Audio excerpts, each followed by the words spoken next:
Hi there everyone, my name is Happy. This is a digital mobile learning guide for students studying human biology. Before we go further, let's have a look at some of the learning objectives for today. Students will learn about affordances and affordability concept and how it relates to developed and developing world. They will also learn about different educational approaches to learning for human biology and how these different approaches are supported by different technological tools and apps. So let's have a look at some of the global trends in mobile devices since past. As you can see here, it wasn't very long ago that the first ever cell phone was invented.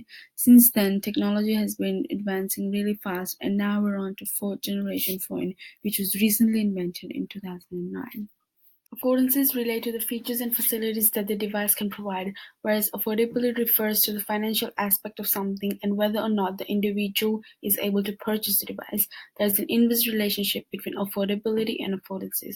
So, as affordances increases, affordability decreases. Concept is different in both developing and developed world. Growing up in Australia, it is safe to say the level of technology is much higher than other developing countries, where people can afford devices when they aren't high tech.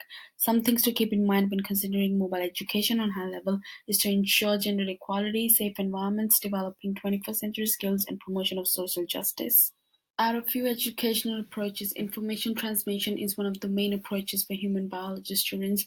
It involves students taking knowledge from others via, for example, lectures in universities. This approach tests students' ability to recall and demonstrate knowledge after being transferred from basically one person to another.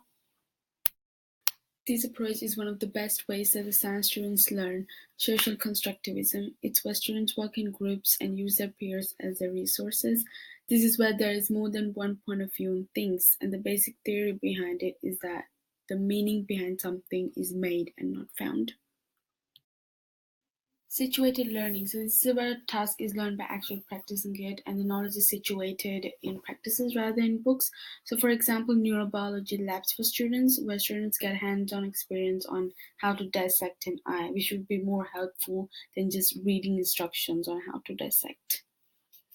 One of the educational tools include mind mapping, which is very effective and creative. It maps out ideas and presents them in organized order.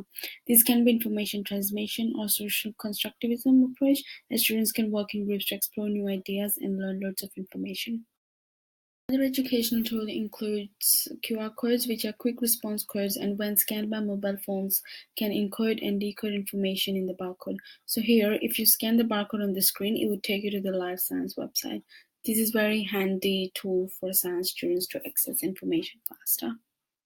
Other main information transmission approach-based tool widely used these days is ebooks, which are portable reading devices. Ebooks are very suitable as no hard copy textbooks needs to be carried around, and because of its more sophisticated functions like search functions, it can make reading even more enjoyable and more importantly more convenient. Another one of the tools used is polling and surveys. Websites such as SurveyMonkey and Wix allows creation of surveys and polls which can be useful in nearly all subjects.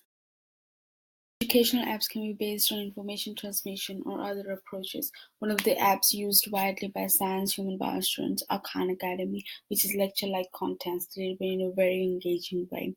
Anatomy Lesson 3D app allows students to visualize where the body parts are in human body by moving objects around. My peers said that the guide was really engaging and covered all information in a very short period of time, which was really good, but I could try to make it more creative by adding more examples and pictures. Thus, as a result, I included more pictures from the net to support what I was saying and more examples from the human biology field.